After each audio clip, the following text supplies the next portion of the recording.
Well, it's been almost 16 years since CNBC-TV18 has brought the viewer face-to-face with the gurus of investing who share their views and predictions for the way ahead. And today as well, we have a stellar lineup of the who's who of Indian markets and global markets. 16 years ago, an audacious young team bet on India. We believed in its economic potential, we believed in its entrepreneurship, we believed in opportunity. But we were also mindful of the constraints and challenges. We made understanding business our business. We demystified the market and made equities accessible.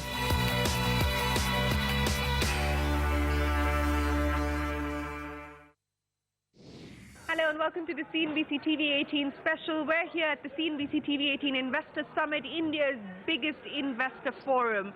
Today, on this show and on this stage, we had a whole host of market experts, some of the most influential opinion makers join us to talk about India, emerging markets, and the road ahead. A man who understands emerging markets and has been tracking this story for over 40 years now, Mark Mobius, gracing the CNBC-TV18 Investor Summit.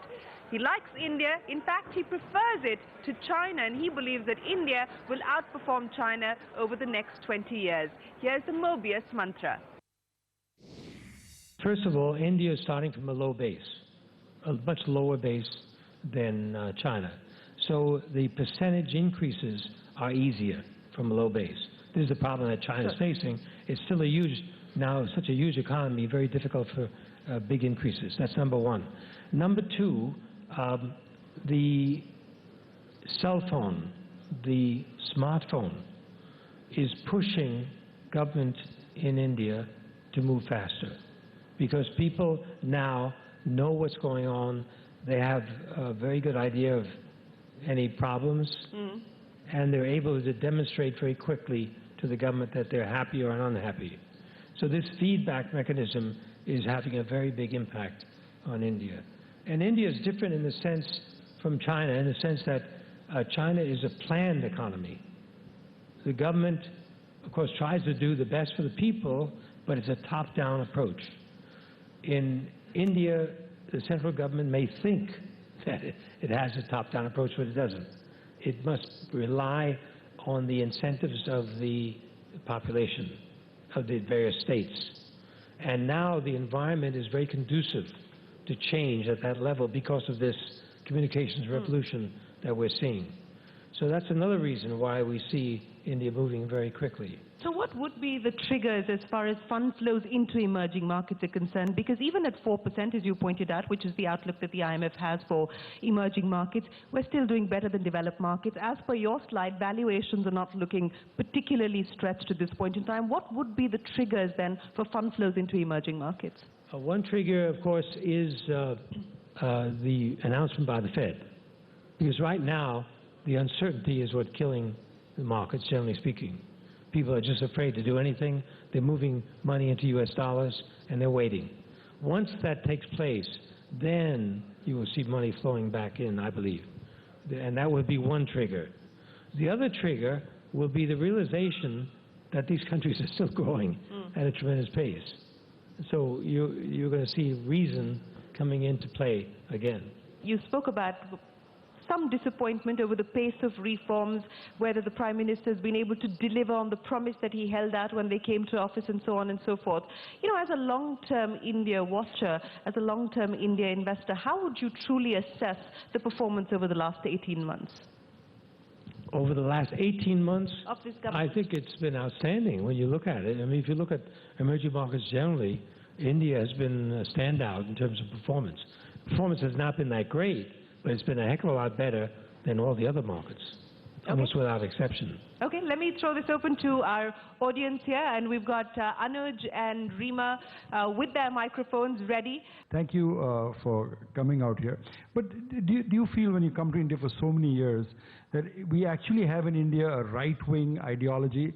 You know, someone who actually believes in free markets, privatizations, you know, private ownership, or we just, between the Congress and the BJP, struggling between Tweedledum and Tweedledee. They both basically cut from the same cloth.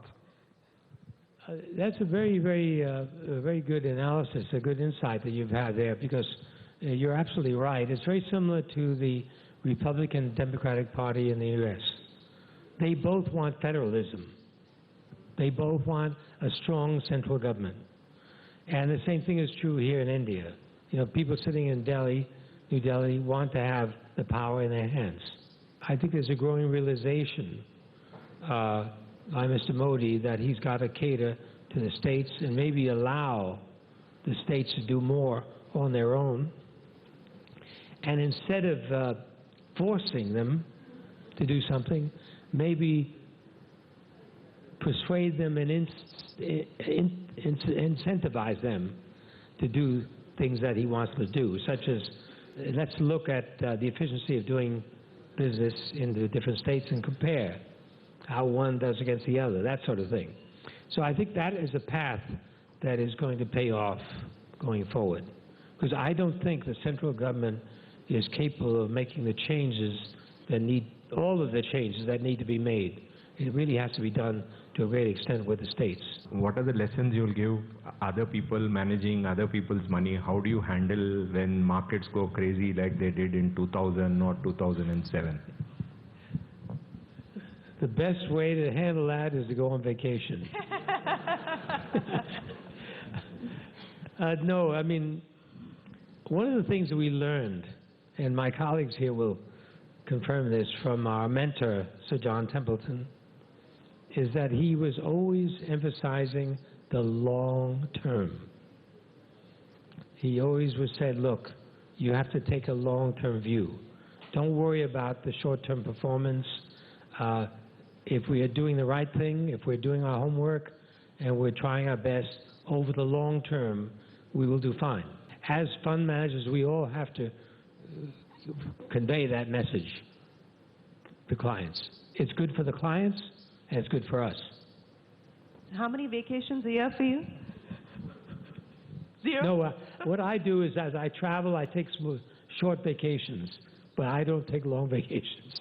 In the years when the NAVs of some of your large funds are down, say 20–25%, how do you celebrate your Christmas? Does it still feel good? Usually when the funds are down, I'm not sad or worried.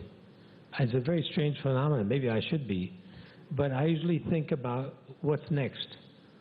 And usually, I hate to say this, but I'm usually rather happy because it means that there's a good chance of us recovering. You know what I mean? We can now buy things a lot cheaper than we had before. The downturns really don't make me sad. It's when things are going up too fast. That's when I begin to worry. In this age, it is said that the life of a fund manager is limited.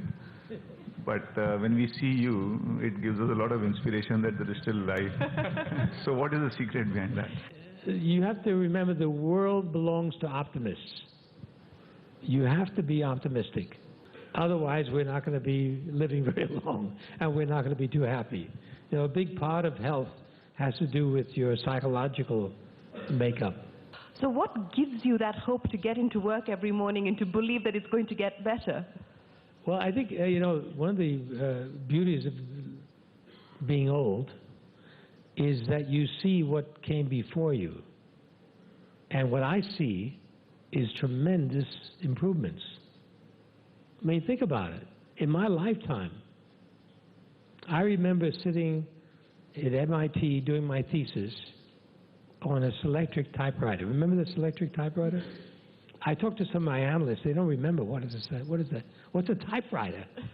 I sent my brother has a farm in upstate New York. He has a horse farm. And they have to go around the farm rounding up these horses. And I bought him a drone so he could see where everything was going. He wrote back to me, he said, "Thank you very much. Now I'm looking for a 12-year-old kid to tell me how to use it." This is the improvement that you've seen. Well, Mark Mobius, we could continue this conversation, but unfortunately we're out of time, so let me end by asking you to share with us your life mantra. Be happy, be lucky. That's a good one. Thank you very much for joining us here at the CNBC-TV18 Investor Summit. Appreciate it.